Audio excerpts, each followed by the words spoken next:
30 minutes. That was all the time I had left until dinner service was supposed to begin for the most expensive event I had ever catered. The air inside the private estate in Aspen was thick with tension and the smell of expensive perfume mixed with the faint, metallic scent of panic. Outside, the Colorado winter was raging 10 degrees below zero, but inside I was sweating in my chef's whites. My sister, Chantel, stood in the doorway of the kitchen, her designer wedding dress taking up half the space. She wasn't smiling. She looked frantic, her eyes wide and wild. She threw something at my feet. It landed with a wet thud. I looked down. It was a toilet brush. A dirty used toilet brush. "What is this?" I asked, my voice calm despite the pounding in my chest. "The cleaning crew didn't show up," Chantel snapped. "I fired them yesterday to save money, okay? I thought we could handle it ourselves. But now the VIP toilet is clogged and overflowing. It's disgusting. You need to fix it." I stared at her. "You want me to clean a toilet? I'm your executive chef. I'm about to serve $38,000 worth of Wagyu beef." "I don't care about the beef right now," she screamed. "I care about my guests seeing sewage water in the hallway. Just do it, Kendra. Your family. Stop being difficult." My parents, Dennis and Brenda, were standing right behind her. They didn't look shocked. They didn't look embarrassed. They looked impatient. "Just help your sister," my mother said, waving a hand dismissively. "Don't ruin her day over a little mess. You're used to getting your hands dirty." I looked at the brush on the floor. Then I looked at my family. And in that moment something inside me shifted. It wasn't anger. It was clarity. Cold, absolute clarity. I bent down and picked up the brush. "Before I tell you exactly how that toilet brush destroyed a $100,000 wedding in less than 20 minutes, drop a comment telling me, what is the most disrespectful thing a family member has ever asked you to do for free?" My name is Sydney and I am 28 years old. 2 weeks before my wedding, I received a call from my venue coordinator. She sounded embarrassed, like she was trying to deliver bad news without actually saying the words. She told me my final deposit had been declined. I stood in my kitchen holding my phone away from my ear, staring at the screen. Declined. That wasn't possible. I had saved $85,000. Every overtime shift, every skipped vacation, every corner cut for 6 years. It was all sitting in my high-yield savings account, waiting to pay for the day I started my real life. I logged into my banking app. My thumb hovered over the icon, a small, cold knot forming in my stomach. When the screen loaded, the number 0 stared back at me. $85,000, gone. Under recent activity there was a single transfer. The memo line read simply, "Life-saving treatment Bali." Before I could breathe, before I could scream, a notification popped up on my screen. It was an Instagram post from my sister, Brianna. Selfie. She was reclining in a first-class seat, holding a glass of champagne, looking tanned and tragic. The caption read, "God gives his hardest battles to his strongest soldiers. Off to fight for my life. #Stage 4 survivor." I didn't cry. I didn't call her. I sat down on my floor and realized with terrifying clarity that my money wasn't borrowed. It was stolen. And my sister wasn't dying. She was going on vacation. Before I tell you what I did when I saw that photo, drop a comment and let me know where you're watching from and what time it is for you right now. I want to see how far this story travels. I walked into the bathroom and closed the door behind me. The smell hit me instantly, a sharp, foul odor that would have made anyone else gag. But I didn't react. I didn't cover my nose. I simply pulled on a pair of heavy rubber gloves I found under the sink and went to work. For 5 minutes, the only sound in that small tiled room was the sloshing of water and the rhythmic scrubbing of the brush. I was thorough. I was efficient. I cleaned that toilet as if I were scrubbing a burnt pot in my own kitchen. I didn't cry. I didn't curse my family under my breath. My mind was completely silent, a blank slate where only one thought existed: malicious compliance. When the water finally drained clear and the porcelain shone, I stripped off the gloves and dropped them into the trash can. I washed my hands at the sink, scrubbing them with soap for a full 20 seconds, watching the suds swirl down the drain. I dried them on a paper towel, checked my reflection in the mirror, not a single hair out of place, and opened the door. My family was still standing in the hallway looking smug. Chantel had a triumphant smirk on her face, the look of someone who had finally put the help in their place. My mother gave me a tight, approving nod. "See," she said. "That wasn't so hard, was it? Now hurry up. Guests are arriving." I didn't answer. I walked past them, my footsteps echoing on the marble floor, and pushed through the swinging doors into the kitchen. My sous chefs were frantically plating the appetizers, 50 tiny spoons of caviar and creme fraiche. The air was hot and smelled of searing meat and reduction sauces. I walked straight to the main wall near the walk-in fridge. There was a large red button behind a plastic safety cover. I lifted the cover and punched the button with the heel of my hand. Thump. The result was immediate.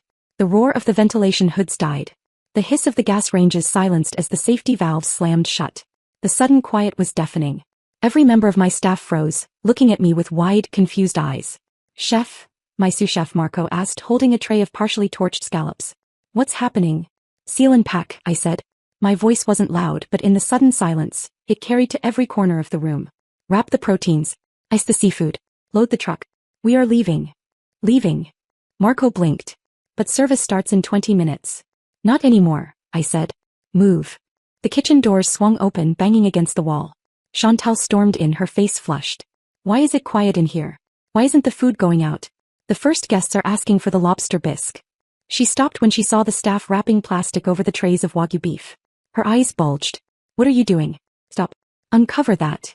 I stepped between her and my staff. I stood tall, my hands clasped behind my back in the parade rest position I had learned in culinary school. The kitchen is closed, Chantal, I said. What do you mean closed? You can't close it. You have a contract. I do, I agreed. And that contract requires me to adhere to all state health regulations.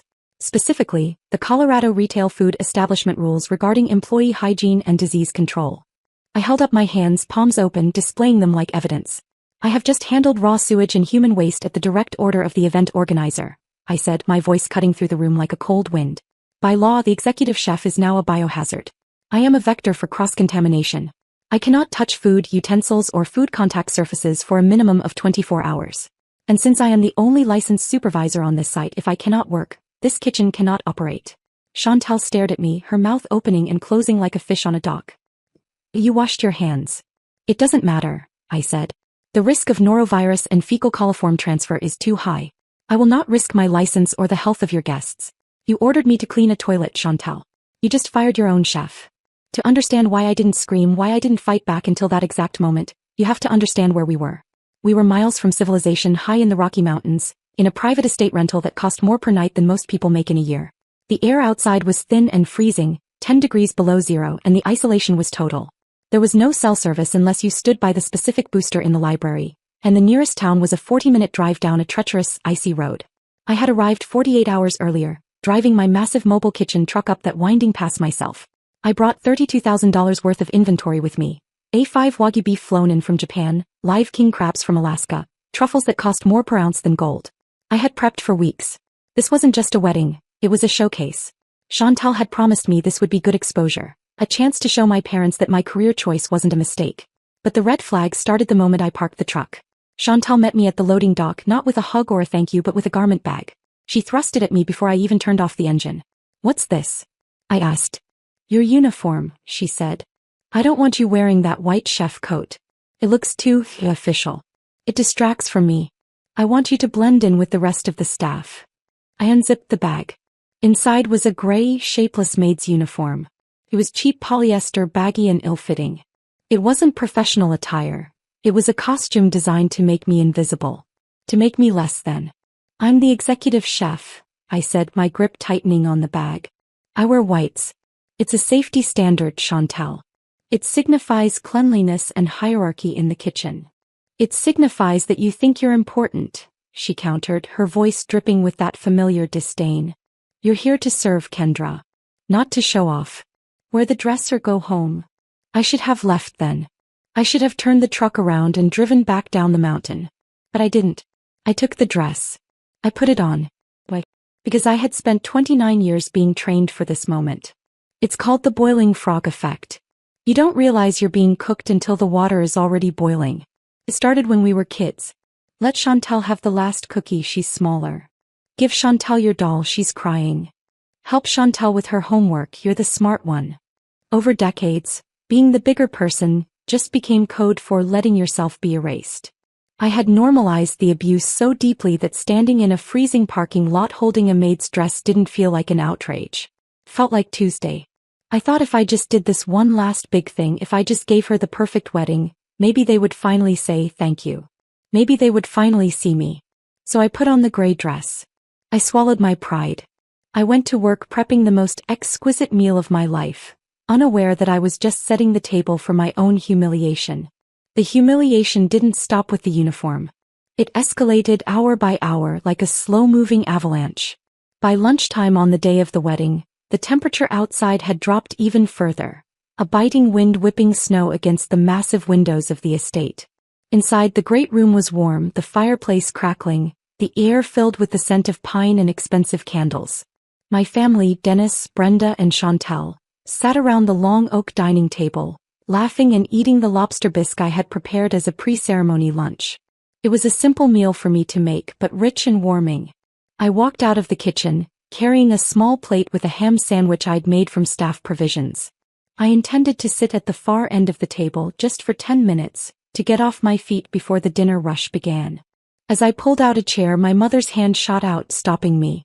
"Kendra, honey, no," Brenda said, her voice soft but firm, the way you talk to a dog that's jumped on the sofa. "Not in here." I froze, the plate hovering over the wood. "What?"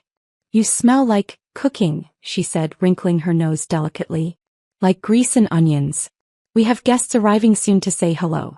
We can't have the room smelling like a diner."